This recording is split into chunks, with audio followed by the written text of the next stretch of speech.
Welcome to another episode of the Stroke Busters podcast, your go to source for all things related to stroke prevention, treatment, recovery, and brain health.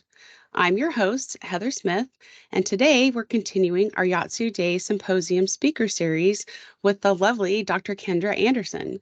Dr. Anderson is a neuropsychologist with UT Health Houston Neurosciences at the Neurocognitive Disorder Center. She's also assistant professor of neurology in the Division of Neuropsychology at the McGovern Medical School at UT Health Houston. We are so excited because Dr. Anderson will be joining us for the 14th annual Yatsu Day Symposium on November 10th, 2023, right here in Houston, Texas, at the Cizik School of Nursing in the Texas Medical Center. Dr. Anderson will lead one of our super exciting interactive sessions for this event. This is going to be a very unique component of the Yatsu Day Symposium this year. The purpose of these interactive sessions are to give healthcare professionals a unique avenue to explore topics in stroke and overall health that they can take back to their practice and share with colleagues to ultimately better the health and lives of the patients that they serve. Dr. Anderson's interactive session will be on the benefits of neuropsychological evaluation following stroke and how a neuropsychologist can be an ally for stroke practitioners to provide patient-centered care. The session will also include the segment Ask a Neuropsychologist, which I'm very excited about personally. This is going to be during which practitioners can ask questions about the services neuropsychologists provide. There will also be demonstrations of the types of activities they do with those patients. Dr. Anderson, thank you for joining us today to highlight your involvement at Yatsu Day. Thank you so much for having me. Thank you for that generous introduction. I'm so excited to be here speaking with you today to gear up for a Yatsu Day. Awesome. Well, let's dive into our discussion. Can you share with our audience briefly about your journey? Like, what was your spark that led you to study and practice what you Well, do? it's definitely a personal journey and it's been a windy journey, but I would say ultimately, on the personal side, really my what I was noticing in my community and with my family is what I, I guess laid the groundwork for me pursuing neuropsychology. So, just very briefly, my grandfather, whom I was especially close to, I thought he hung the moon. Um, he developed cancer that metastasized to his brain, and Mm, as a 8, 9 year old, I just remember thinking, how is he so different? He was so different, and the memory issues, and me having to help him with his medications because he forgot. And that really instilled in me that curiosity about brain behavior relationships and how a provider just explaining that and helping families make sense of those changes, how that would have just made a world of difference for our family. But honestly, I got introduced to neuropsychology kind of late in my training. But once I had uh, a externship with a neuropsychologist in private practice, and she introduced me to the field. I knew without a doubt with some of those kind of early life experiences in my own family and community, and family member struggling with dementia or memory loss. And then, this field provided the answer to some of the questions I had so early in life, with my own personal experiences. So it was kind of a no-brainer. I'm just a curious, a curious person, and neuropsychology really helps me kind of get that curiosity fixed, but also to actually make a meaningful difference in the lives of patients, their families, and the community. oh, I love that. And I I feel that for you as well as having similar family members who've gone on that journey and having that misunderstanding about what is happening with their cognition. I'm very curious for you specifically, why neuropsychology and how do you feel like that's so different and so important in the medical field? Because I mean, I'm a speech pathologist who specializes in cognition, but also I feel that neuropsychologists are maybe not seen as frequently in the medical field are used as much as they could be or should be. Do you have that same feeling? Oh, absolutely. For a variety of reasons, neuropsychology has a scale problem and a marketing problem. So I don't know if we always market ourselves in the best way to see just feasibly how we fit into patients' everyday lives. Um, but as a neuropsychologist, I feel so lucky, to be in this field because we really do integrate psychiatry and psychology, pharmacology, um, neurology. Our training exposes us to so many aspects and facets of brain behavior relationships. So, by the time you come see us, we can be a very helpful tool in your treatment team because we're looking at all of these factors. Um, and so, not that we would replace a neurologist or a speak, everyone has their role, but I think neuropsychologists can be especially helpful in integrating some of this information, but also identifying areas that may be a bit outside of other people in your treatments team areas of specialty. For example, we can identify psychiatric issues that might be contributing to any changes in your cognition or underlying metabolic, or we are able to integrate all of this information and offer recommendations. I think that's where we can be particularly helpful, is saying, okay, we have this information about you. Now, what can we do with it? How does this show up for you in real life?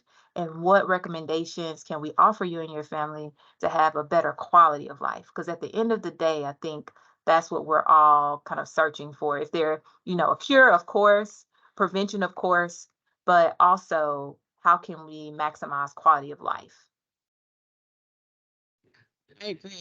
I think that's a beautiful way to answer that. And you guys are so helpful in, I think, that in a whole integration. Absolutely. So, Dr. Anderson, with your experience, has there been any, I know you said mentioned with your grandfather, but Mhm. have there been any other pivotal moments or discoveries that you've witnessed in your field that left a very profound impact on you? I would say in general, I am just amazed by how far modern technology and modern medicine and advancements in dementia and treatments for dementia has advanced.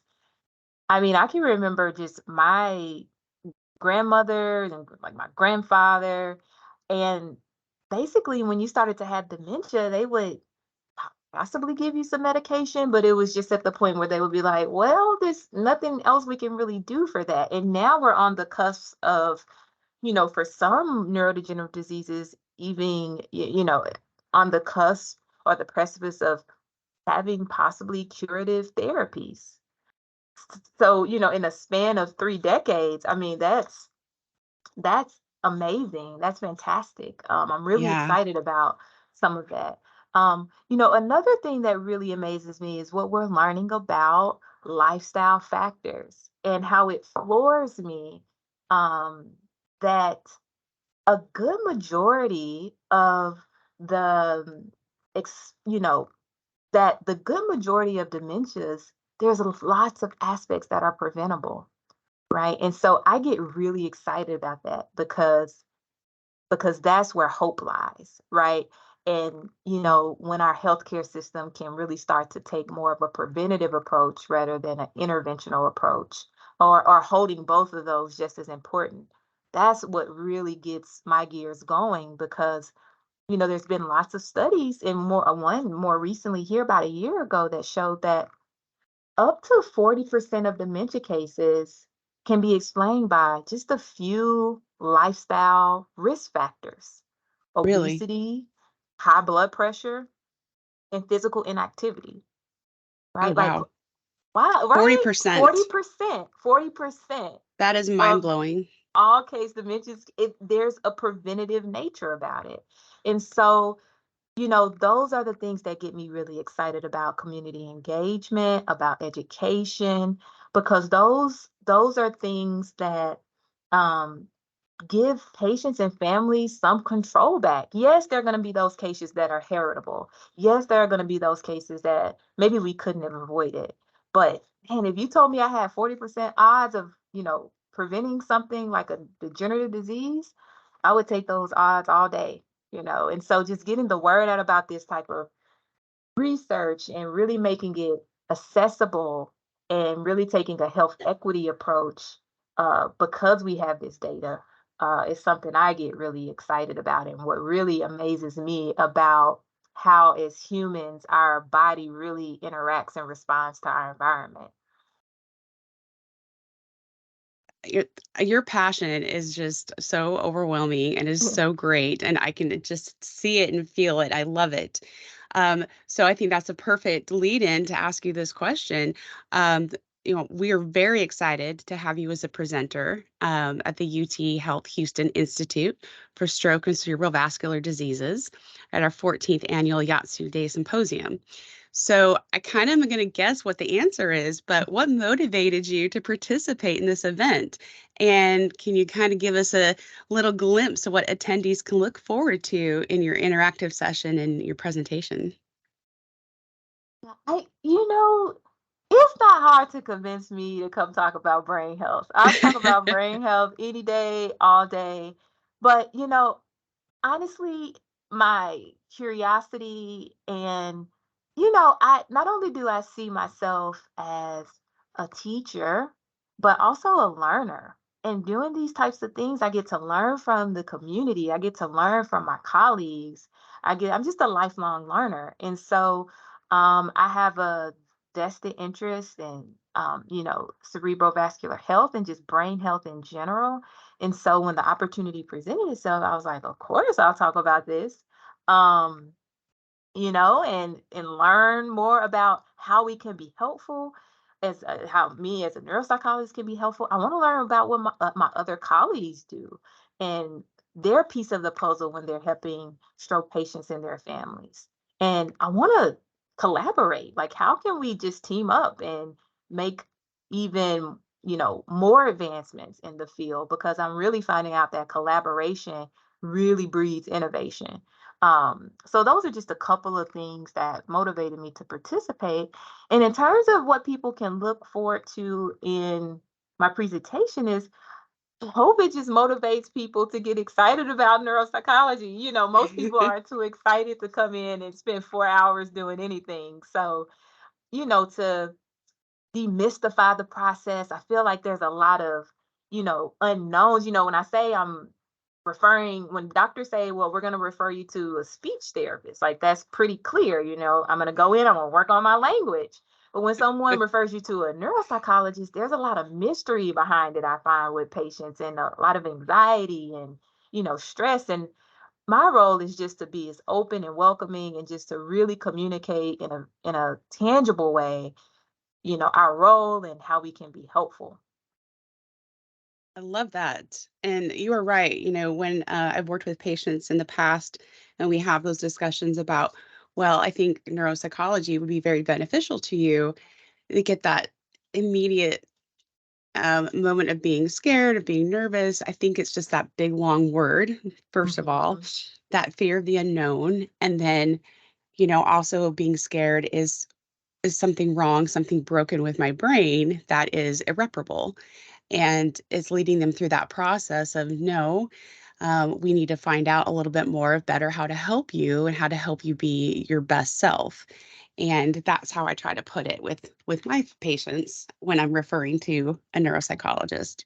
Yeah, absolutely. I think it's the big word, and like, what? And then people hear psychologist, and it's like, well, what's a neuropsychologist versus a psychiatrist? And well, I'm not crazy. And there's still a lot Uh-huh. of stigma around mental health. And honestly, in some communities, there's still a lot of stigma with um, neurodegenerative diseases and what that means. So, I think if I don't do anything else in my career, besides just be in the community, educate people about brain health, and really help communities and people feel empowered to be in control of their own brain health, um, I feel like I've done what I came to do. So, Oh, I love it. I love it. So you mentioned that one of your interests is cerebrovascular diseases. mhm. So is that an area of research that you are currently involved in? Do you have other areas of research that you're currently involved in?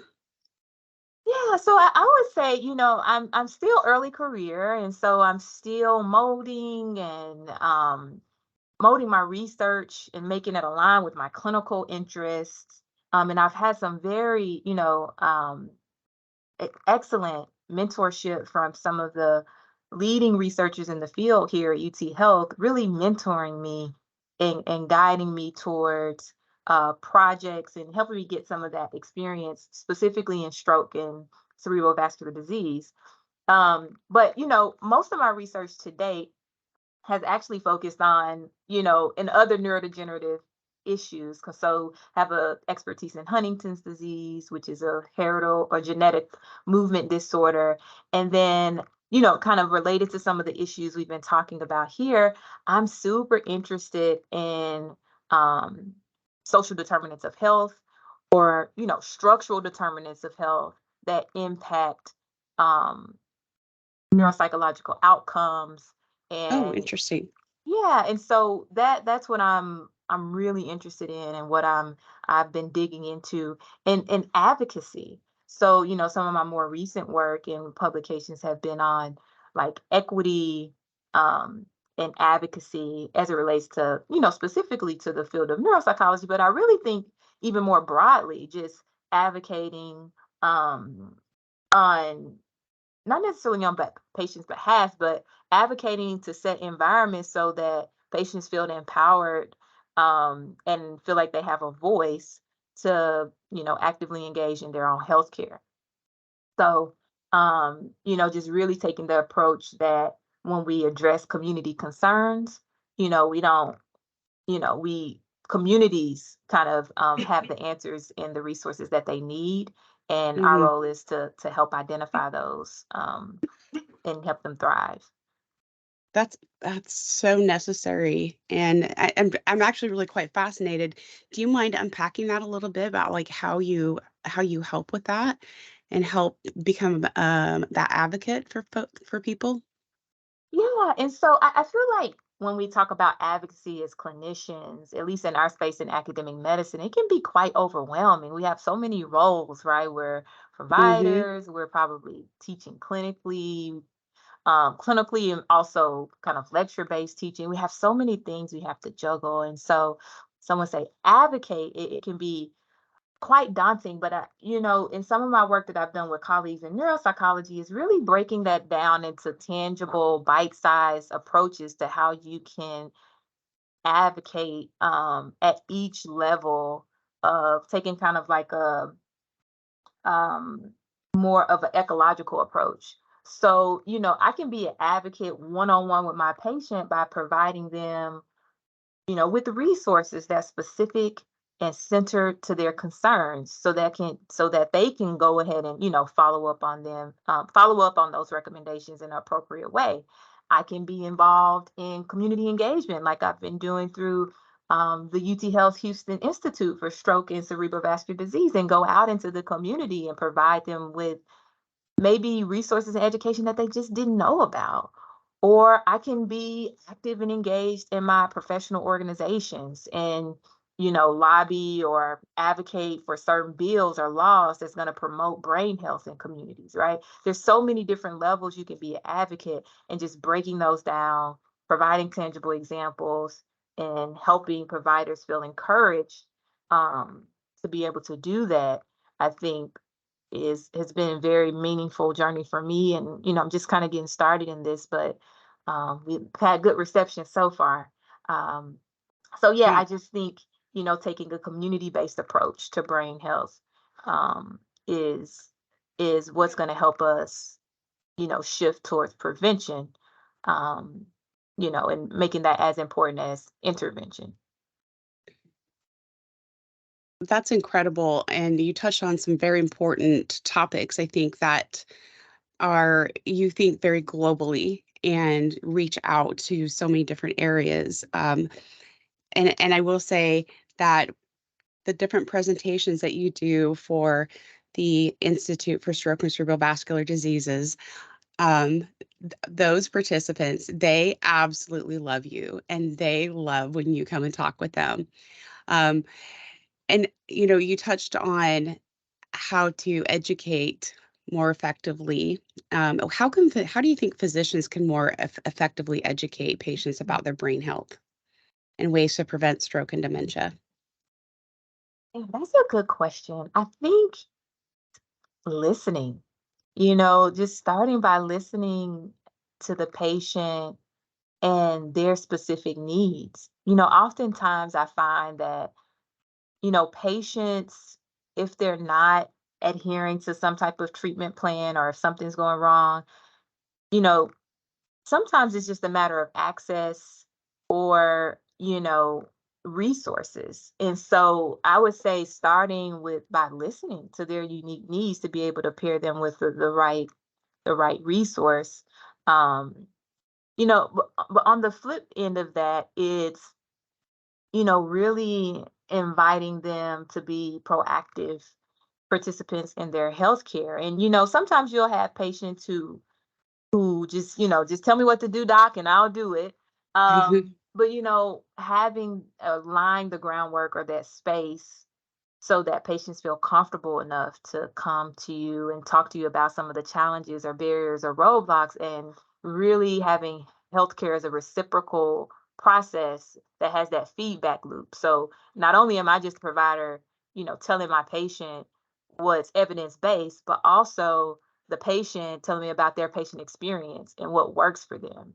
And I find that sometimes in medicine, those two things don't always gel. It's me as a provider saying, well, this is what the literature says, and this is evidence Hmm. based, and that's important. But we also have to have that feedback loop to where patients tell us what works and what doesn't work, so that we can more appropriately provide, patient-centered care and precision Yeah. care, because sometimes everything that's evidence based doesn't work for every patient in the same exact way. So we just have to, take that into account.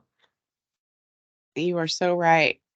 Dr. Anderson, you are just wonderful, and we are so truly grateful for your time and the incredible insights you have shared with us today. It's truly been an honor to have you on the Stroke Busters podcast, and we are looking so forward to your presentation at Yatsu Day Symposium. And to our listeners, thank you for joining us for this enlightening conversation. Remember, your brain health matters. So stay tuned for more expert discussions on preventing stroke and dementia. Until next time, keep those minds sharp and keep busting those strokes.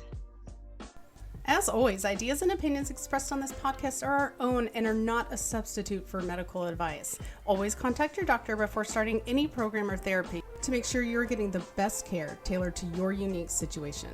UT Health Stroke is on social media. Don't forget, follow us on X, formerly known as Twitter, LinkedIn, Instagram, and Facebook at UT Health Stroke. To stay updated on upcoming episodes, Yatsu Day, conferences, events, special guests, remember, share with colleagues, friends, and family. For updates and the latest news on the Stroke Institute, go online again to uth.edu/stroke-institute.